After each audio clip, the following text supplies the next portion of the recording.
नमस्कार, मैं हूं प्रदीप कुमार। आप देख रहे हैं पॉलिटिकल आइडिया।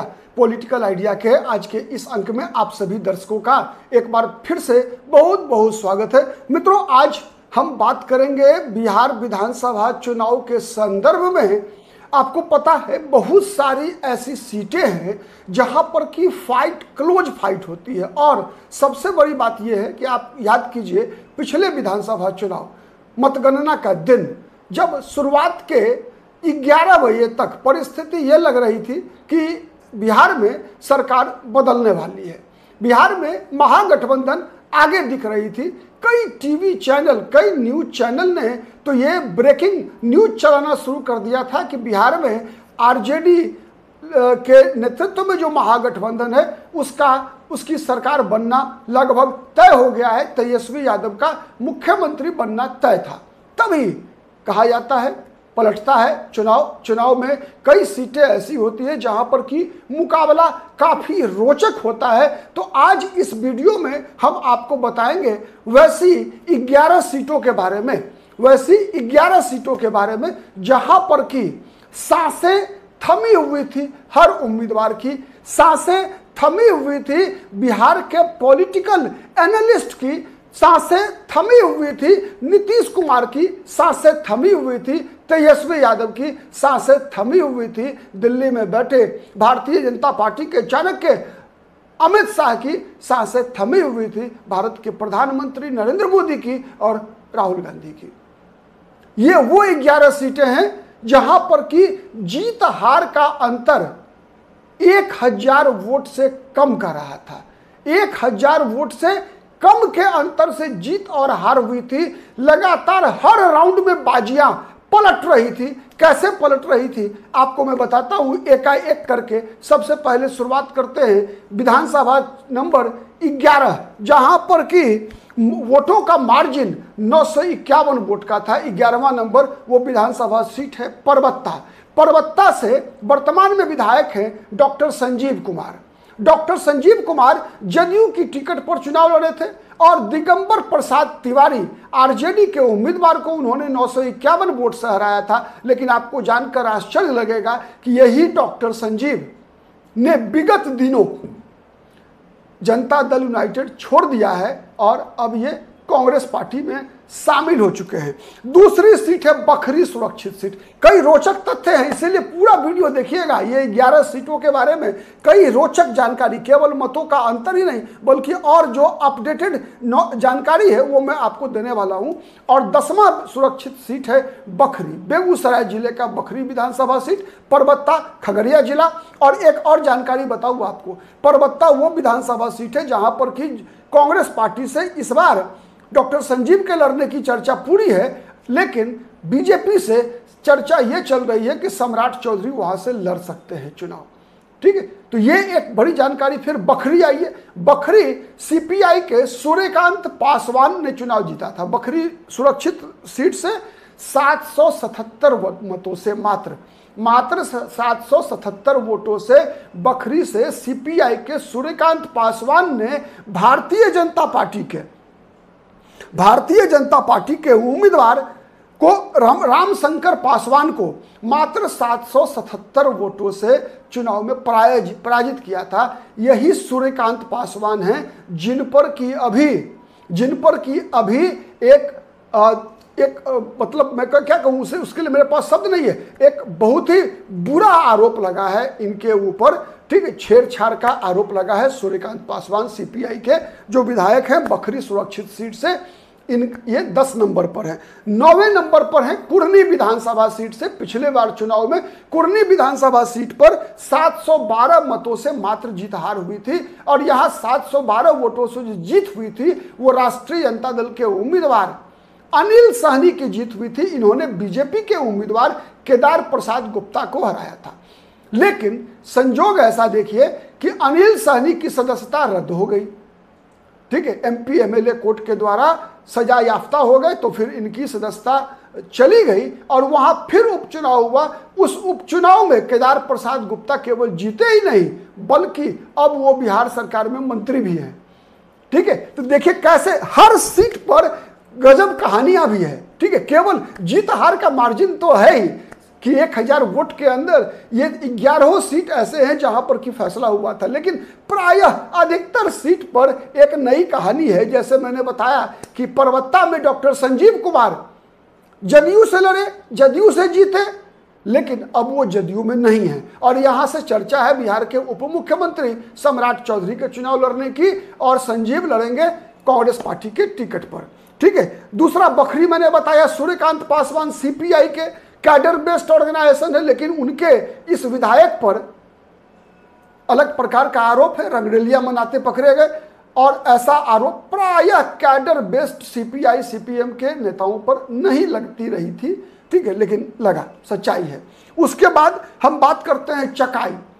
यहां भी कहानी है। चकाई से निर्दलीय उम्मीदवार के रूप में सुमित कुमार सिंह, जो कि पूर्व मंत्री लालू प्रसाद यादव नीतीश कुमार के मित्र रहे, नरेंद्र सिंह, जो कि जयप्रकाश छात्र आंदोलन में बहुत बड़ी भूमिका निभाई थी, नरेंद्र सिंह ने, बड़े नेता रहे अपने जमाने में, राजपूतों के बड़े नेता रहे। तो इनके पुत्र सुमित कुमार सिंह ने मात्र 581 वोट से आरजेडी के उम्मीदवार सावित्री देवी को हराया था। आरजेडी के उम्मीदवार सावित्री देवी को हराया था। और ये सावित्री देवी कौन है? तो भारतीय जनता पार्टी के पुराने कद्दावर नेता फागुनी प्रसाद यादव की पत्नी है। तो ये सीट भी एक तो नरेंद्र सिंह का के बेटा निर्दलीय लड़े, उन्होंने हराया किसको? तो आरजेडी के टिकट पर लड़ रही भारतीय जनता पार्टी के कद्दावर नेता फागुनी प्रसाद यादव की पत्नी को, चकाई से। और अब चुनाव जीतने के बाद यही सुमित कुमार सिंह जनता दल यूनाइटेड में हैं, माने सरकार में आ गए, सरकार नीतीश कुमार के समर्थन में आ गए और बिहार सरकार में मंत्री बन गए। इस बार इनके जदयू के टिकट पर चुनाव लड़ने की पूरी संभावना है। अब चलिए अगला सीट है बछवाड़ा। बछवाड़ा में भी जो चुनाव जीते मात्र 484 वोट से, और वो वर्तमान में मंत्री हैं। सुरेंद्र मेहता की बात मैं कर रहा हूं। इन्होंने सीपीआई के उम्मीदवार अवधेश कुमार राय को मात्र 484 वोट से हराया सुरेंद्र मेहता ने, और मंत्री भी बन गए। 484 वोट से जीते और मंत्री बन गए। वहां सीपीआई के अवधेश राय को इन्होंने चुनाव में पराजित किया है 484 वोट से। ठीक है। इसके बाद नंबर आता है डेहरी विधानसभा सीट की। डेहरी विधानसभा सीट पर आरजेडी के उम्मीदवार ने चुनाव जीता था 464 वोट से, मात्र 464 वोट से डेहरी में आरजेडी के उम्मीदवार की जीत हुई। फतेह बहादुर कुशवाहा ने चुनाव जीता बीजेपी के सत्यनारायण यादव को चुनाव हराकर। सत्यनारायण यादव बीजेपी के थे और उनकी हार हुई, बीजेपी के पूर्व विधायक थे वो। ठीक है। उनको हराकर फतेह बहादुर कुशवाहा ने आरजेडी के उम्मीदवार ने चुनाव में पराजित किया।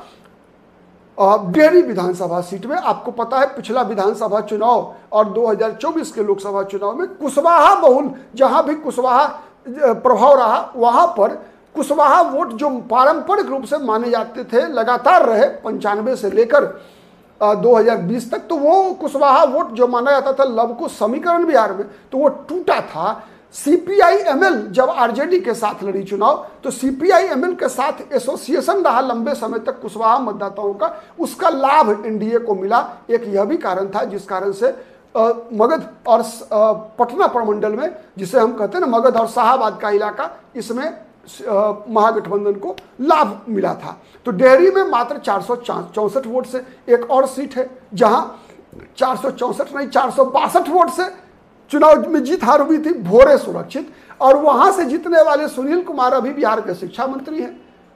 पूर्व में डीजीपी रहे, पुलिस ऑफिसर रहे सुनील कुमार, आईपीएस ऑफिसर रहे, वो चुनाव जीते, वर्तमान में शिक्षा मंत्री हैं। इससे पहले मद्य निषेध मंत्री थे। ठीक है। तो सुनील कुमार वहां से चुनाव जीते थे, भोरे सुरक्षित विधानसभा सीट है, मात्र 462 वोट से इन्होंने सीपीआई-एमएल के उम्मीदवार जितेंद्र पासवान को हराया था चुनाव में। ठीक है। सीपीआई-एमएल के उम्मीदवार जितेंद्र पासवान को, भोरे गोपालगंज जिला में पड़ता है। अब आते हैं मटिहानी में 333 वोट से वहां एलजेपी को एक ही सीट मिली थी भाई, याद है आपको, 2020 के बिहार विधानसभा चुनाव में एलजेपी को एक यही मटिहानी सीट मिली थी। बेगूसराय के बाहुबली रहे एक जमाने में कामदेव सिंह के पुत्र राजकुमार सिंह एलजेपी के टिकट पर चुनाव जीते थे और उन्होंने चुनाव में हराया था एक और बाहुबली नेता नरेंद्र कुमार सिंह उर्फ बोगो सिंह को, जो कि जनता दल यूनाइटेड की टिकट पर चुनाव लड़ रहे थे। तो मात्र हराया कितने वोट से? तो मात्र 333 वोट से। ठीक है, मात्र 333 वोट से। और 333 वोट से हराने के बाद भाई साहब तुरंत जो है चुनाव जीतकर पहुंचे पटना, और चूंकि अपने दल के अकेले विधायक थे तो एंटी डिफेक्शन लॉ, दल बदल विरोधी कानून इन पर लागू नहीं हो रहा था, तो खटाक से जदयू में शामिल हो गए। चूंकि जदयू के मुख्यमंत्री बने नीतीश कुमार, तो निश्चित है कि सीएम के साथ रहना कौन नहीं चाहेगा। जैसे सुमित कुमार सिंह निर्दलीय जीतकर चले गए नीतीश कुमार के साथ, राजकुमार सिंह एलजेपी की टिकट पर चुनाव जीतकर चले गए नीतीश कुमार के साथ, वैसे ही चैनपुर विधानसभा सीट से बसपा की टिकट पर जीते एकमात्र विधायक जमा खान अकेले थे। कोई दल बदल विरोधी कानून लागू होता नहीं। ये भी भाई साहब चुनाव जीतने के बाद नीतीश कुमार के साथ चले गए और मंत्री पद की शपथ भी ले लिया। तो ये सब खेल जो है हुआ था। तो मटिहानी इसलिए भी याद रखना चाहिए कि वहां से राजकुमार सिंह जीते और जीतकर तुरंत जदयू में शामिल हो गए। लेकिन जिनको जदयू के उम्मीदवार को इन्होंने हराया था, वही नरेंद्र कुमार सिंह उर्फ बोगो सिंह अब राष्ट्रीय जनता दल में ज्वाइन कर लिए हैं और राष्ट्रीय जनता दल से ताल ठोक रहे हैं कि अबड़ी आओ राजकुमार सिंह को मजा चखाएंगे। ठीक है, नीतीश कुमार को भी चुनौती दे रहे हैं कि भाई आपके लिए जीवन भर हम लड़ते रहे और जब मौका मिला आपको थोड़ा सा, एक बार हम हार गए थोड़े वोटों से, तो आप तो भूलिए गए हमको। ठीक है, तो ये चीजें चुनौती दे रहे हैं नीतीश कुमार को, राजकुमार सिंह को नहीं बल्कि नीतीश कुमार को चुनौती दे रहे हैं कि तेजस्वी यादव को मुख्यमंत्री बनाने के लिए हम लड़ेंगे। अगला विधानसभा सीट है रामगढ़। राजद के प्रदेश अध्यक्ष जगतानंद सिंह के बड़े पुत्र सुधाकर सिंह, जो कि वर्तमान में बक्सर से सांसद हैं, यही चुनाव जीते थे मात्र 189 वोट से। और इन्होंने हराया था किसको? बसपा के उम्मीदवार अंबिका सिंह यादव को। और ये भाई साहब क्या हुआ कि ये चुनाव जीते, फिर लोकसभा का चुनाव आया 2024 में। 2024 में ये चुनाव जीतकर लोकसभा पहुंच गए। अब इनको इस्तीफा देना पड़ा। इस्तीफा दिया, रामगढ़ सीट पर उपचुनाव हुआ तो सुधाकर सिंह ने अपने बदले अपने भाई को खड़ा करवाया। चूंकि पिताजी राजद के प्रदेश अध्यक्ष थे जगतानंद सिंह, टिकट मिला, अजीत सिंह लड़े। अजीत सिंह को बीजेपी के उम्मीदवार अशोक कुमार सिंह ने पटकनिया दे दिया, हार गए। तो उपचुनाव में लोकसभा तो जीते, लेकिन उपचुनाव में विधानसभा जो है सटक सीताराम हो गया, मतलब घसक गया, हार गए वो सीट, आरजेडी हार गई। तो अभी वर्तमान में वहां से बीजेपी के एमएलए, तो बीजेपी ने छीन लिया वो सीट रामगढ़ का सुधाकर सिंह के भाई से। ठीक है, उसके बाद अगला विधानसभा सीट है बरबीघा। ये भी बेगूसराय जिले में पड़ता है, बरबीघा विधानसभा सीट। यहां पर तो और भैया 113 वोट से जो है जीत हार हुआ था, मात्र 113 वोट से। ठीक है, जदयू के सुदर्शन कुमार, जो कि आपको पता है कि पुराने कांग्रेसी नेता राजो सिंह के पोता हैं। ठीक है, सुदर्शन कुमार। तो सुदर्शन कुमार ने कांग्रेस पार्टी के उम्मीदवार गजानंद शाही को मात्र 113 वोट से हराया था। नीतीश कुमार का आशीर्वाद सुदर्शन कुमार पर लगातार बना रहता है। ठीक है, तो सुदर्शन कुमार को जो है जीत मिली थी मात्र 113 वोट से। और सबसे नंबर 1, सबसे एक नंबर पर वो विधानसभा सीट है नीतीश कुमार के जिले में, मुख्यमंत्री के जिले में 12 वोट से मात्र जीत हार हुआ था। आरजेडी के प्रवक्ता शक्ति सिंह यादव हार गए थे 12 वोट से मात्र। वहां पर कृष्ण मुरारी शरण, जनता दल यूनाइटेड के उम्मीदवार को 12 वोट से जीत मिली थी।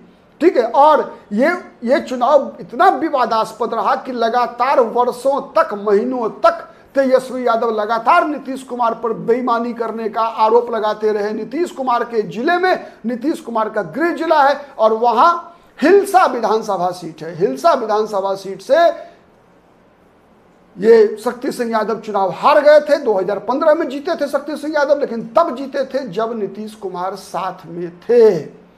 ठीक है, लेकिन 2020 के विधानसभा चुनाव में जनता दल यूनाइटेड के कृष्ण मुरारी शरण ने मात्र 12 वोट से हराया। तो ये वो 11 सीटें हैं जहां पर कि जैसा मैंने शुरू में बताया था आपको कि उम्मीदवार की धड़कन तो बढ़ी गई थी, साथ साथ सांसें थम गई थी। नीतीश कुमार, तेजस्वी यादव सब परेशान थे, सुबह से शाम तक एकदम टकटकी लगाकर इलेक्शन कमीशन के वेबसाइट की तरफ जो है इनका नज़र लगा हुआ था कि कब कौन जीत जाए, कहा नहीं जा सकता। और ये कांटा जो था ना टैली का, वो भी ऊपर नीचे हो रहा था, किसको 122 प्लस कौन आएगा, इसकी एक तरह से जो है चल रहा था।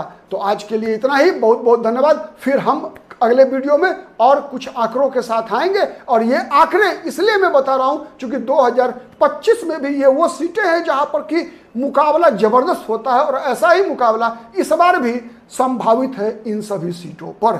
ठीक है, आज के लिए इतना ही, बहुत बहुत धन्यवाद।